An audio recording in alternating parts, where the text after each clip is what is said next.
साबिक कप्तान retired cricketer कहलवाना कैसा महसूस हो रहा है और क्या तब्दीली फील कर रहे हैं अब रिटायरमेंट के बाद। आप देखें ऐसा सच अभी तक तो नहीं कोई ऐसी तब्दीली, बट ओवरऑल मेरे ख़्याल में जिस तरह का अख्ताम हुआ है, जो सब कुछ हुआ, काफ़ी हद तक रिलैक्स हूँ, सेटिस्फाइड हूँ। ओवरऑल जो है वो जिस तरह पहले होता था कि आपको एक हर टाइम, चाहे आप 6 महीने के बाद खेलें, 3 महीने के बाद खेलें, 4 महीने के बाद खेलें, लेकिन ऐसे लगता था कि आप सीरीज़ खेलने के बाद भी अभी तक खेल रहे हैं। तो वो हर टाइम आपकी दौड़ होती थी कि जाना है ट्रेनिंग पे, प्रैक्टिस पे जाना है। तो वो बर्डन कुछ हद तक जो है ना कम हुआ है, और बाकी कामों में थोड़ा जो है वो ज़्यादा कंसंट्रेशन या फैमिली की तरफ ध्यान देने के लिए ज़्यादा टाइम है मेरे पास। क्या क्रिकेट से जो वाबस्तगी है, जो नाता आपका है, वो बरकरार रहेगा या ट्रैक तब्दील करने का इरादा है? नहीं, ये हो नहीं सकता मेरे ख्याल में। आपने जो काम सारी ज़िंदगी किया हो और गेम का जितना आपके अंदर पैशन हो, उसके बाद ये नहीं हो सकता कि आप एकदम उससे साइड पे हो जाएं। क्रिकेट तो इंशाल्लाह जिस तरह होता है ना, खून की तरह रगों में है, तो ये तो चलती रहेगी किसी न किसी हवाले से।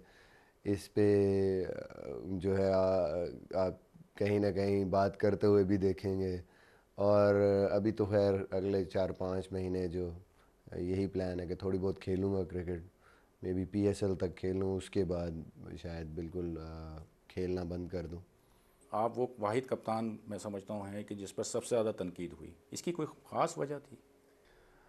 पता नहीं, इसकी कोई ख़ास वजह तो नहीं समझ आती, बट ज़ाहिर है जी, तनकीद तो बहुत हुई है। लेकिन मेरे ख़्याल में मैंने तो हमेशा यही सोचा है कि आप अपना काम करें। लोग जो भी कहते हैं उसको आप अपने लिए मोटिवेशन समझ के करें कि हाँ जी, अगर कोई क्रिटिसाइज़ करता है तो आप कोशिश करें कि यार मैंने इस चीज़ को गलत साबित करना है और मैंने अपनी परफॉर्मेंस से गलत साबित करना है। मैं हमेशा कहता हूँ कि क्रिटिसिज्म जो है वो होना चाहिए, बट कंस्ट्रक्टिव होना चाहिए।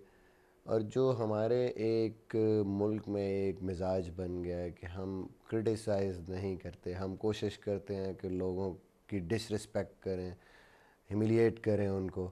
मेरे ख़्याल में चैनल्स को भी और लोगों को इस चीज़ से बचना चाहिए। अच्छा, ये बताएं कि आपका जो बैटिंग स्टाइल रहा उस पर भी खासी तनकीद हुई, यहाँ तक कि आपको मिस्टर टुक टुक का जो है वो टाइटल भी लोगों ने दे दिया। तो ये जो बैटिंग का जो आपका अंदाज़ था, ये क्या टीम की ज़रूरत के तहत आपको अपनाना पड़ा मजबूरन, हालात को देखते हुए, टीम की सिचुएशन को देखते हुए, या ये आपके एक मिजाज का हिस्सा रहा शुरू से? देखिए, ऐसी बात नहीं थी। मैंने जब क्रिकेट शुरू की तो क्योंकि मेरी सारी जो बेस थी वो टेप बॉल और टेनिस बॉल क्रिकेट थी, जिसमें कोई गेंद रोकने का तो कोई कॉन्सेप्ट ही नहीं है। उसमें तो ये होता है कि अगर आपने 6 बॉलों में 4 छक्के मारे हैं और 2 बॉल भी मिस हो गए हैं, तो उस पे भी आप पे क्रिटिसाइज़ होना, लोगों ने बाहर से कहना कि भाई 2 बॉल क्यों मिस किए। तो वो कॉन्सेप्ट था, और वो सारी ज़िंदगी वो क्रिकेट खेली है उस किस्म की। With the passage of time जब आप फर्स्ट क्लास क्रिकेट में आते हैं, ज़रूरत देखते हैं टीम की, अपने आप को लंबी क्रिकेट के हवाले से देखते हैं, फिर जब आप टीम में आते हैं, रिस्पॉन्सिबिलिटी बड़ी क्रिकेट को समझते हो कि यार आपने रिस्पॉन्सिबिलिटी लेनी है, आपने 50 ओवर खेलने हैं या आपने टेस्ट मैच में 3 सेशन खेलने हैं, तो you have to change yourself. तो बेसिकली जो मेरी गेम, जो असल गेम थी वो डिफरेंट थी। वो तो वो मारा मारी वाली गेम थी, रोकने वाला कोई कॉन्सेप्ट नहीं है। तो बाद में डेवलप किया क्रिकेट को देखते हुए, उस चीज़ को और टीम को देखते हुए। अगर ऑस्ट्रेलिया में आप नाकाम ना होते तो क्या वेस्ट इंडीज़ की जो सीरीज़ थी वो आपकी फिर भी आखिरी सीरीज़ होती? बिल्कुल, मेरे ख़्याल में ये तो बहुत पहले जब मैंने इंग्लैंड के अगेंस्ट सीरीज़ खेली थी यहाँ पे दुबई में, तो उस वक्त जब मैंने अगली इंग्लैंड सीरीज़ तक जब मैंने डिसीजन वापस लिया, तो उस वक्त ही मैंने आइटनरी ली थी बोर्ड से, और उसमें मैं देखा कि हाँ जी ये सीरीज़ आ रही है, उसके बाद न्यूजीलैंड ऑस्ट्रेलिया।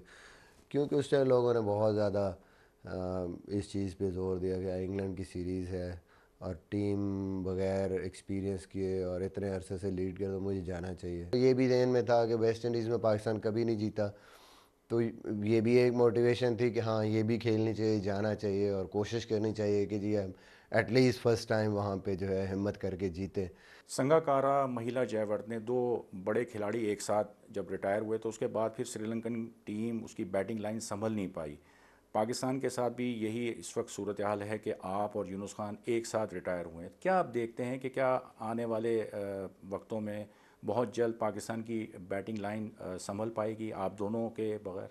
देखिए थोड़ी बहुत मुश्किल तो होगी, लेकिन अच्छी चीज़ ये है कि जिस तरह ऑस्ट्रेलिया में मेरे ख़्याल में असद शफीक या अज़हर अली और सरफराज भी, इवन अभी बाबर आजम ने न्यूजीलैंड में इनिंग खेली, अभी 2 इनिंग्स यहाँ पे खेली, तो अच्छी चीज़ ये है कि हम लोग इवन स्कोर नहीं कर रहे थे, यूनुस भाई और मैं दोनों, इतने रन हमने नहीं किए उस सीरीज़ में, लेकिन हमारे जो ये यंग प्लेयर थे इन्होंने काफ़ी कंट्रीब्यूट किया वहाँ पे। श्रीलंका का ये मसला था कि श्रीलंका उस टाइम पे मैथ्यूज़ के अलावा कोई भी ऐसा प्लेयर उनके पास नहीं था कि जो उस तरह कंसिस्टेंट बेसिस पे रन्स कर रहा।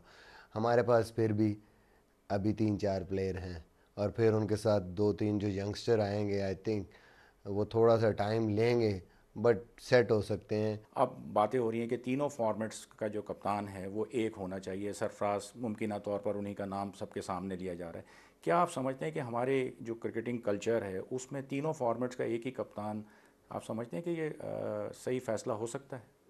हो सकता है बिल्कुल जी, ये तो डिपेंड करता है आपके कप्तान की कैपेबिलिटी पे। अगर वो कैपेबल है, अगर उसको कप्तानी का आइडिया है और परफॉर्मर है, तो मेरे ख़्याल में कोई हर्ज नहीं है, बल्कि फ़ायदा ही है इसका कि ज़ाहिर है वो एक ही बंदा है जिसने अपनी पूरी प्लानिंग करनी है कि हाँ जी मेरे, ये मेरी वनडे की टीम है, ये मेरी T20 की टीम है, और सेलेक्टर्स के साथ या जिसके साथ भी, टीम मैनेजमेंट के साथ इतना कम्युनिकेशन में मसला नहीं होगा। वरना अगर ज़्यादा कप्तान हो तो ज़ाहिर है एक की अपनी सोच होगी, दूसरे की अपनी सोच होगी। अज़हर अली के हवाले से मेरे ख़्याल में ज़रूर मुझे अफसोस है जो भी हुआ है। आई थिंक कई दफ़ा हम हर चीज़ का जो मलबा है वो किसी एक बंदे पे गिराते हैं, regardless of the facts.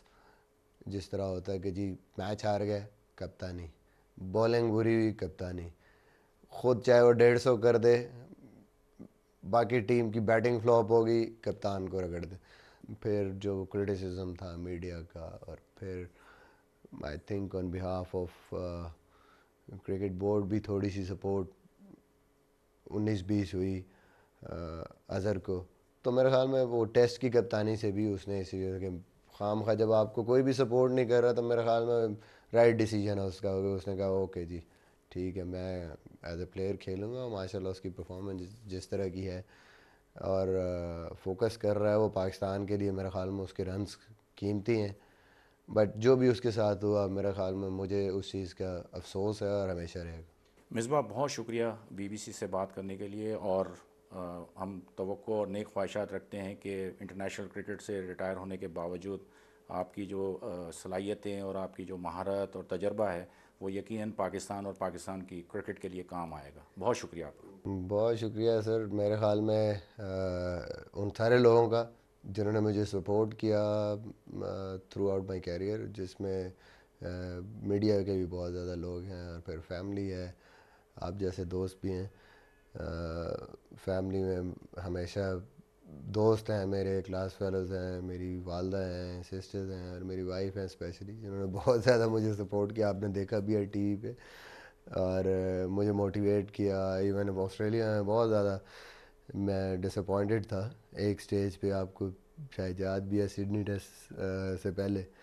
I think उस टाइम पे दोस्तों ने भी और स्पेशली वाइफ ने भी मोटिवेट किया बहुत ज़्यादा, बल्कि उसने कई दफ़ा जो है वो अ, मुझे ऐसी चीज़ें भी सुनाई, और ख़ुद भी लिख के पोइट्री पोइट्री और नज़में लिख के वो भी मुझे सेंड करती थी या सुनाती थी।